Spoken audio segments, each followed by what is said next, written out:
সাপ্তাহিক ছুটির দিন ৬ ডিসেম্বর শুক্রবার রাজধানীর মিরপুরের জাতীয় চিড়িয়াখানায় দর্শনার্থীদের ভিড়। বিকেল 4:45টার দিকে চিড়িয়াখানার খাঁচা থেকে বের হয়ে পড়ে সিংহী ডেইজি। মুহূর্তেই আতঙ্ক ছড়িয়ে পড়ে দর্শনার্থীদের মাঝে। পরিস্থিতি বিবেচনায় দ্রুত দর্শনার্থীদের চিড়িয়াখানা থেকে বের করে দেয় কর্তৃপক্ষ।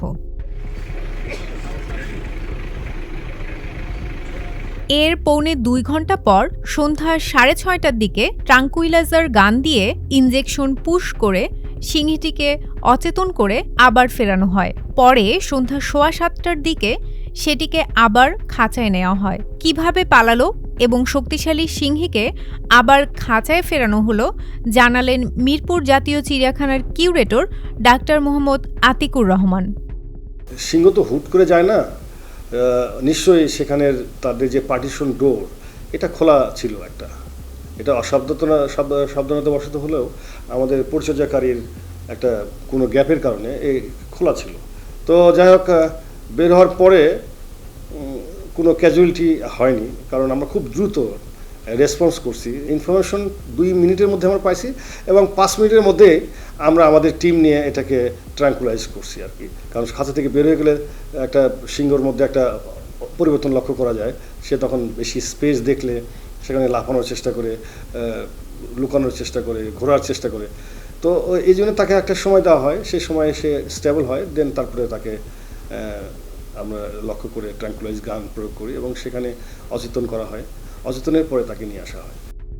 সেই আলোচিত ঘটনার 1 সপ্তাহ পেরিয়ে গেছে, তবে জাতীয় চিড়িয়াখানায় এখন সুস্থ ও সবল আছে সেই সিংহী। সিংহটার নাম ছিল ডেজি। এটা আমাদের এখানেই জন্ম, এটা 6 বছর বয়স এবং তার বয়স অনুযায়ী তার ওজনটা অনেক বেশি, অর্থাৎ হেলদি ছিল। ওটা হেলদি ছিল এবং তার আপনার সঙ্গী, তার পেয়ার ছিল না। তো পেয়ার না থাকলে হয় কি যে একটু সে সঙ্গী না থাকলে যা হয়, একটু মেজাজ মর্জি তার একটু রুক্ষই থাকে আসলে। আর আদর যত্ন তো তারা পেয়ারের মাধ্যমেই পায়। তো তার যে পেয়ার ছিল সেটার বয়স বেশি, তো যার ফলে ওর সাথে ওর মিলতে ছিল না। সে একাকে থাকে, একাকে থাকলে আসলে তার মধ্যে একটু অন্য টাইপের আচরণ লক্ষ্য করি আমরা। সাধারণত অ্যানেস্থেসিয়া করলে পরের দিনটা একটু থাকে, সেটা থাকে।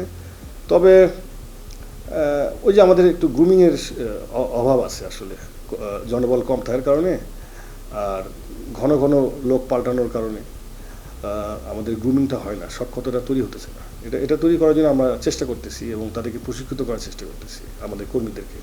কারণ এত বড় বড় অ্যানিম্যালকে যদি আপনি আন্তরিকতা গ্রো করতে না পারেন অ্যানিম্যালের সাথে মানুষের, তাহলে এদেরকে আসলে পালন করাটা টাফ হয়ে যাবে।